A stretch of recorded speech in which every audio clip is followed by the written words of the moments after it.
दोस्तों, हर साल मार्च आते आते हम सब एक ही चीज़ सोचते हैं, टैक्स कैसे बचाएं। लेकिन फिर भी ज़्यादातर लोग गलत तरीके से टैक्स भर देते हैं, जबकि कानूनी तौर पर बचाने के ढेर सारे तरीके हैं। तो आज इस वीडियो में मैं आपको बताऊंगा टैक्स बचाने के 3 आसान लीगल तरीके जो हर सैलरी वाले या सेल्फ एम्प्लॉयड व्यक्ति के काम आएंगे। दोस्तों, हर साल मार्च आते आते हम सब एक ही चीज़ सोचते हैं, टैक्स कैसे बचाएं। लेकिन फिर भी ज़्यादातर लोग गलत तरीके से टैक्स भर देते हैं, जबकि कानूनी तौर पर बचाने के ढेर सारे तरीके हैं। तो आज इस वीडियो में मैं बताऊंगा टैक्स बचाने के 3 आसान लीगल तरीके जो हर सैलरी वाले या सेल्फ एम्प्लॉयड व्यक्ति के काम आएंगे।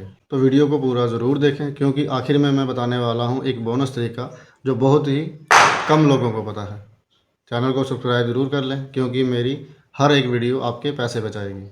सबसे पहले समझते हैं कि टैक्स बचाने का मतलब है क्या। टैक्स बचाना कोई गलत चीज़ नहीं है। जब आप सरकार द्वारा दी गई छूटों और सेक्शन का सही इस्तेमाल करते हैं तो उसे कहते हैं टैक्स प्लानिंग, ना कि टैक्स चोरी। टैक्स बचाने के 2 तरीके होते हैं, एक होता है इलीगल और दूसरा होता है लीगल। तो हम लीगल रास्ते की बात करेंगे, जिससे आपकी इनकम बचेगी और आपको कोई नोटिस भी नहीं आएगा। सबसे पहला तरीका है सेक्शन 80C का पूरा फ़ायदा उठाना। अगर आप टैक्स पे करते हैं तो आपको पता ही होगा कि सेक्शन 80C क्या है, और जिनको नहीं पता वो मुझे कमेंट करें, मैं आपको पूरा डिटेल में बता दूंगा कि सेक्शन 80C क्या है। सेक्शन 80C जो है इनकम टैक्स का सबसे फेमस सेक्शन है, जिसमें आप 1.5 लाख तक की रकम पर टैक्स छूट पा सकते हैं। मतलब अगर आपने 80C का इन्वेस्ट किया तो आपकी टैक्सेबल इनकम 1.5 लाख तक कम हो जाएगी। इसमें आप इन चीज़ों में इन्वेस्ट कर सकते हैं। पीपीएफ, वो हो गया पब्लिक प्रोविडेंट फंड, सेफ और लॉन्ग टर्म के लिए जो होता है। उसके बाद आता है ELSS, equity linked saving scheme, mutual fund वगैरह में ये इस्तेमाल होती है। उसके बाद तो तीसरा आ गया लाइफ इंश्योरेंस प्रीमियम। चौथा आ गया चिल्ड्रन ट्यूशन फ़ीस, बच्चों की जो आप ट्यूशन फ़ीस देते हो। और चौथा हो गया होम लोन प्रिंसिपल, जो आप लोन लेते हो घर बनाने के लिए, उसकी जो आप किस्तें पे करते हो, वो वाला। एग्जाम्पल के लिए, अगर आपकी एनुअल इनकम 8 लाख है और आपने 1.5 लाख पीपीएफ या ईएलएसएस में डाला है, मतलब बच्चों की ट्यूशन फीस हो गई, होम लोन में आप खर्चा कर रहे हो उसमें हो गई, तो अब आपको टैक्स सिर्फ 6.5 लाख पर लगेगा, मतलब सीधा आपको फ़ायदा होगा। और हाँ, अगर आप मैरिड हो तो पति पत्नी दोनों अपने नाम से इन्वेस्ट करके दोगुना फ़ायदा उठा सकते हैं। दूसरा तरीका है हेल्थ इंश्योरेंस का फ़ायदा उठाना। अब हेल्थ इंश्योरेंस सिर्फ बीमारी से ही बचाव नहीं करता, बल्कि टैक्स की भी बचत करवा सकता है।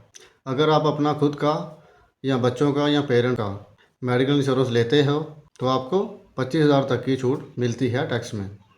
अगर आपके पेरेंट्स सीनियर सिटीज़न हैं तो उन पर 50,000 तक की एक्स्ट्रा छूट आपको मिल सकती है। एग्जाम्पल के लिए, अगर आपने अपने लिए 2,500 और पेरेंट्स के लिए 50,000 का प्रीमियम भरा है तो आपको 75,000 तक की टैक्स डिडक्शन मिलेगी।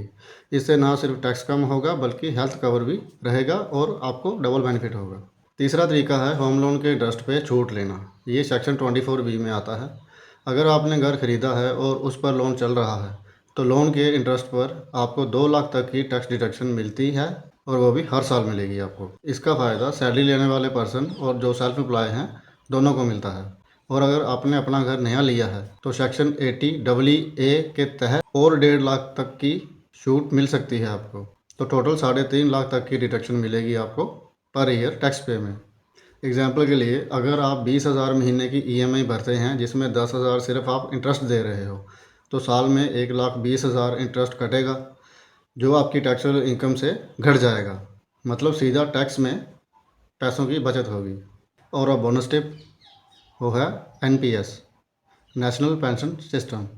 अगर आपने 80C की लिमिट पूरी कर ली है तो भी आप और 50,000 तक का टैक्स बचा सकते हैं।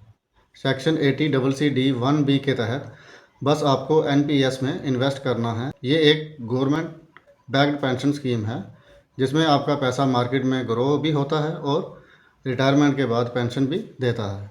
मतलब टैक्स भी बचेगा और फ्यूचर भी सिक्योर रहेगा। अब मैं आपको बताता हूँ कि टोटल आपके कितने पैसे बचेंगे। सेक्शन 80C सबसे पहले जो मैंने बताया, सीधा आपको उसमें 1.5 लाख बचेगा। उसमें था पीपीएफ, ईएलएसएस, बच्चों की ट्यूशन फीस और होम लोन। दूसरा था सेक्शन 80D, जिसमें 75,000 तक का पैसे बचेंगे। उसमें आता है हेल्थ इंश्योरेंस, प्लस बच्चों का इंश्योरेंस हो गया, आपका हो गया, आपके माता पिता का हो गया। तीसरा था सेक्शन 24B, इसमें 2 लाख तक का पैसे आपको बचते हैं, और वो था होम लोन।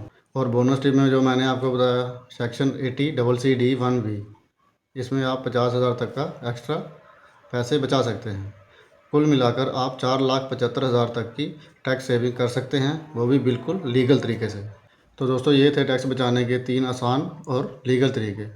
अगर आपको कुछ समझ नहीं आया हो, आपने कुछ भी पूछना हो, तो आप कमेंट करें, मैं उसका जवाब आपको पक्का रिप्लाई करूँगा।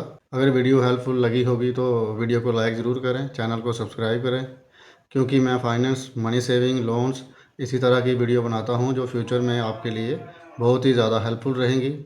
तो मिलते हैं फिर अगली वीडियो में।